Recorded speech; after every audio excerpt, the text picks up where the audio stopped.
It's like history എന്നൊക്കെ like 2024 ആവാൻ പോകുന്നു. And you are saying casteism is irrelevant. ഞാൻ ഈ കൃഷ്ണകുമാറിനോടാണ് ഒരു ഓഫർ വെക്കുകയാണ്, ക്ഷണിക്കുകയാണ്. കോഴിക്കോട് ജില്ലയിൽ ഫറൂഖ് കോളേജിന് അടുത്താണ് എൻ്റെ വീട്. ഒരിക്കൽ വീട്ടിലേക്ക് വരണം, വന്ന് ഞങ്ങൾ മുറ്റത്ത് ഇങ്ങനെ നിർത്തും, എന്നിട്ട് തൊടിയിലെ പണിയൊക്കെ എടുപ്പിക്കും. പണിയെടുത്ത് വേർത്ത് വയ്യാണ്ടാവുന്ന സമയത്ത് ഞങ്ങൾ പാടത്തേക്ക് നിങ്ങളെ വിടും. അവിടെ എല്ലു മുറിയെ ഞങ്ങൾ നിങ്ങളെ കൊണ്ട് പണിയെടുപ്പിക്കും. അതിനുശേഷം വേർത്ത് വരുന്ന സമയത്ത് പാടത്തിന്റെ ഓരത്ത് ചെറിയൊരു കുഴിയൊക്കെ കുഴിച്ച് ആ കുഴിയുടെ അകത്തേക്ക് വട്ടയിലൊക്കെ വെച്ച് അതിനകത്തേക്ക് കഞ്ഞിയും പയറും ഒക്കെ ഒഴിച്ച് തന്ന് നിങ്ങൾ ഇങ്ങനെ വേർത്തൊഴിച്ച് അതിങ്ങനെ കഴിക്കുന്നത് നോക്കി ഞങ്ങൾ നിർവൃതി മൂണ്ട് പാടത്തിന്റെ കരയിൽ ഇങ്ങനെ നിൽക്കും. എന്തൊരു മനസ്സുഖം, നൊസ്റ്റാൾജിയാണല്ലേ പറഞ്ഞിട്ടാ.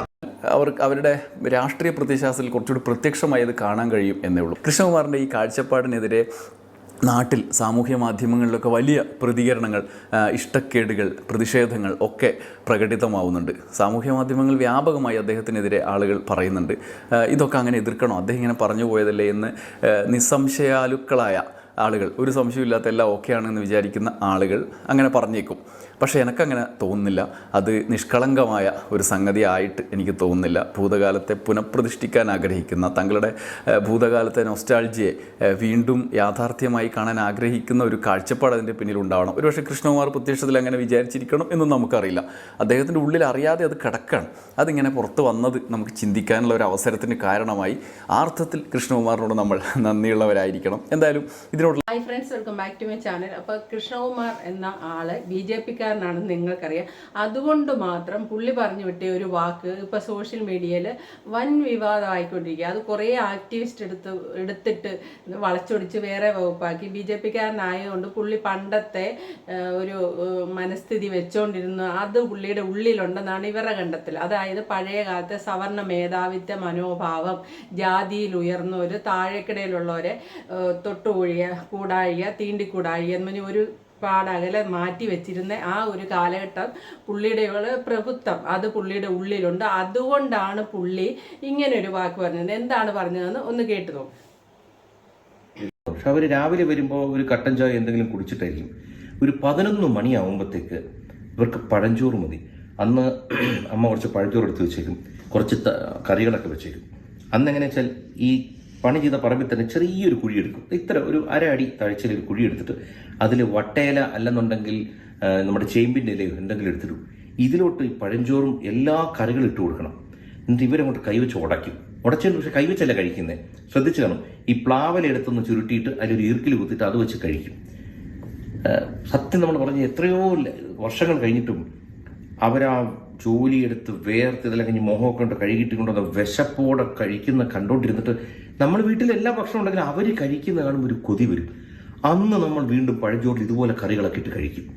ഇതുപോലെ ഇപ്പം നമ്മുടെ വീട്ടിലൊരാൾ കൃഷ്ണകുമാർ 5 സ്റ്റാർ ഹോട്ടലിൽ പോയി ഫുഡൊക്കെ കഴിച്ചത് മുഴുവൻ കേൾപ്പിക്കാനാണ്. ഫുഡൊക്കെ കഴിച്ചതിന് ശേഷം പുള്ളി അവിടെ പഴയങ്കഞ്ഞി കിട്ടുമെന്ന് കണ്ടപ്പോൾ പുള്ളിയുടെ ചെറുപ്പകാലത്ത് തൃപ്പൂണിത്തുറ വീട്ടിൽ വെച്ച് ഈ പറമ്പിൽ പണിക്കാർ 11 മണിയാകുമ്പം ഇവരുടെ വീട്ടിലോട്ട് വരുമ്പോൾ അവർക്ക് ഫുഡ് കൊടുക്കുമല്ലോ. ആ കൊടുക്കുന്ന ഒരു കുഴി കുത്തിയിട്ട് അതിൻ്റെ അകത്ത് എന്തെങ്കിലും ഇല ഇട്ടിട്ട് പ്ലാവല കൊണ്ട് കോരി കുടിക്കുന്ന ഒരു ഓർമ്മ അത് കണ്ടു നിന്നപ്പോൾ വളരെ കൊതി തോന്നുന്നു.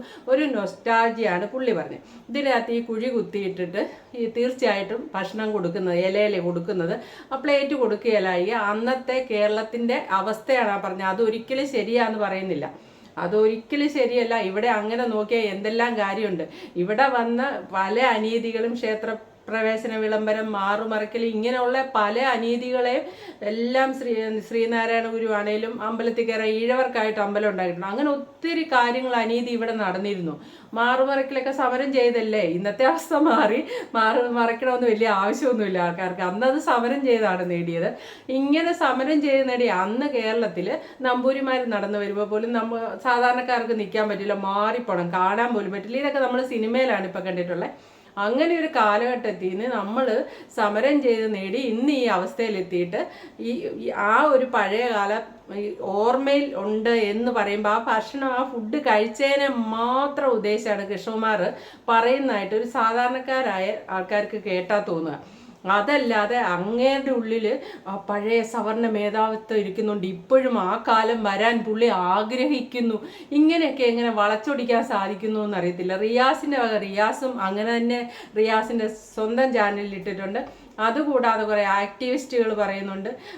വെറുതെ പുള്ളിയുടെ കൃഷ്ണകുമാറിൻ്റെ വൈഫിൻ്റെ ചാനലിൽ കൃഷ്ണകുമാർ പഴയ നൊസ്റ്റാൾജിയെ പറ്റി പറഞ്ഞു വന്നപ്പോൾ പറഞ്ഞു, ഇപ്പം നമ്മൾ ഏത് കലാലയത്തിൽ പഠിച്ച, കോളേജിൽ പഠിച്ചാലും സ്കൂളിൽ പഠിച്ചാലും ആ സ്കൂളിൻ്റെയോ ആ കോളേജിൻ്റെയോ വഴി കൂടെ നമ്മൾ വർഷങ്ങൾക്ക് ശേഷമൊക്കെ ബസ്സിൽ പോവുകയാണെങ്കിൽ ആ ഒരു ഓർമ്മ നമ്മൾ എന്ത് ചെയ്യും, ബസ്സിലിരുന്ന് തീർച്ചയായിട്ടും ആ സ്കൂളിലോട്ട് അത് കണ്ണീന്ന് മറയുന്നിടം വരെ നമ്മൾ നോക്കിയിരിക്കും. ആ സമയം കൊണ്ട് നമ്മുടെ മനസ്സിൽ കൂടെ എന്തെല്ലാം ഓർമ്മകൾ കടന്നു പോകും. ആ സമയത്ത് നമ്മുടെ ബെഞ്ചിൽ നമുക്കൊപ്പം ഇരുന്ന് ഏതെങ്കിലും ജാതി താന്ന ഒരാളിരുന്ന്, അയ്യോ അവൻ അന്ന് അവളല്ലേ എൻ്റെ കൂടെ അന്ന് ഇങ്ങനെ ഇരുന്നു, ഓ അതെന്തൊരു കാലമാണ്, ജാതി താന്നവർ എൻ്റെ കൂടെ ഇനിയുള്ള ഒരു കാലം അങ്ങനെ കിട്ടുമോ? അങ്ങനെ ആരെങ്കിലും ആഗ്രഹിക്കുമോ? അതിനെ നമ്മളൊരു കൂട്ടുകാരി അല്ലെ കൂട്ടുകാരനായിട്ട് കാണുന്നു, അല്ലെ ആ ഒരു ഓർമ്മ നമ്മൾ എന്തായിരിക്കും, നമ്മുടെ ബാല്യകാല സ്മൃതികൾ, അത്രയും മനോഹരമായ ഒരു ഓർമ്മ. അതാണ് ഈ കോളേജിലാണേലും അങ്ങനെ തന്നെ. അല്ലാതെ അതിൻ്റെ അകത്ത് ജാതിയും മതവും രാഷ്ട്രീയം എല്ലാം അവിടെ കുത്തിക്കലർത്തിയാണ് നമ്മൾ ചിന്തിക്കുന്നത്. വെറും ഒരു പഴയകാല നൊസ്റ്റു എന്ന് പറയുന്ന പോലെ തന്നെ വെറും ഒരു നൊസ്റ്റാൾജിയ, പഴയകാല ഓർമ്മ. ഇങ്ങേരെ അത് തന്നെയാണ് കൃഷ്ണകുമാർ പങ്കുവെച്ചത്. പക്ഷേ ഒന്നും കിട്ടായിരുന്നവരുടെ എന്തോ വലിയ എല്ലും കഷ്ണം കിട്ടിയ പോലെയാണ് ഇന്ന് കൃഷ്ണകുമാർ വായിന്ന് അറിയാതെ പറഞ്ഞു വിട്ട ഒരു വാചകത്തെ തൂങ്ങി കുറേ ആൾക്കാർ ഇറങ്ങിയിട്ടുണ്ട്. ഇങ്ങനെ BJP-കാരനാണ് സുരേഷ് ഗോപി, അടുത്ത ജന്മത്തിൽ ബ്രാഹ്മണനാവണമെന്ന് പറഞ്ഞു. അതേപോലെ തന്നെയാണ് ഇത്. ഇങ്ങനെ ആരെങ്കിലും എന്തേലും അപ്പുറം കട്ട് ചെയ്യുക, എന്നിട്ട് നടുക്ക് പറയുന്ന എന്തേലും ഒരു വാക്ക്. ഇപ്പം കൃഷ്ണകുമാറിൻ്റെ പറഞ്ഞ വാചകത്തിൻ്റെ അപ്പുറം ഒക്കെ കട്ട് ചെയ്താലും പുള്ളി പഴയകാല ഓർമ്മ പങ്കുവെച്ചാണ് പുള്ളിയുടെ ചെറുപ്പത്തിലുള്ളത്. അല്ലാതെ കുഴി കുത്തി കുറേ ആൾക്കാരെ കൊണ്ട് ചോറുണ്ണിക്കണം, ഇനി ആ ഒരു കാലം വരണം എന്ന് ഞാൻ ആഗ്രഹിക്കുന്നു. അതാണ് ഇത് പറയാൻ കൃഷ്ണകുമാറിന് തോന്നിയത്. ഇങ്ങനെയൊക്കെ എങ്ങനെ ജനങ്ങൾക്ക് വളച്ചൊടിക്കാൻ തോന്നുന്നത് എനിക്ക് തോന്നുന്നു. എൻ്റെ ഒരു അഭിപ്രായമാണ് ഞാൻ പറഞ്ഞത്. നിങ്ങൾക്ക് തോന്നിയ അഭിപ്രായം നിങ്ങൾക്ക് കമൻറ്റിലൂടെ രേഖപ്പെടുത്താം. ഞാൻ വെറുതെ നോക്കി കണ്ടുള്ളൂ. എനിക്ക് ഇതിനകത്ത് രാഷ്ട്രീയമില്ല, ഒന്നുമില്ല. കേരളത്തിലെ പഴയ ആ അവസ്ഥയിൽ വെച്ചാണ് അങ്ങേര് സംസാരിച്ചിരുന്നത്, അല്ലാതെ ഇന്നത്തെ അവസ്ഥയല്ല. അന്ന് അങ്ങനെയൊക്കെ കേരളത്തിൽ നടന്നിരുന്നു, അതിന് ആരെ കുറ്റം പറയാൻ. അന്ന് നടന്നിരുന്ന കാര്യം ഒരു ഓർമ്മയിലൂടെ പറയുമ്പോൾ ഇനി അത് വേണമെന്ന് ആഗ്രഹിക്കുന്നു എന്നൊരു ധ്വനി അതിൻ്റെ അകത്തുള്ളതായിട്ട് എനിക്ക് തോന്നിയില്ല. നിങ്ങൾക്ക് തോന്നിയാൽ നിങ്ങൾക്ക് കമൻറ്റിലൂടെ രേഖപ്പെടുത്താം. അപ്പോൾ okay, thank you for watching. അടുത്ത വീഡിയോ കാണാം.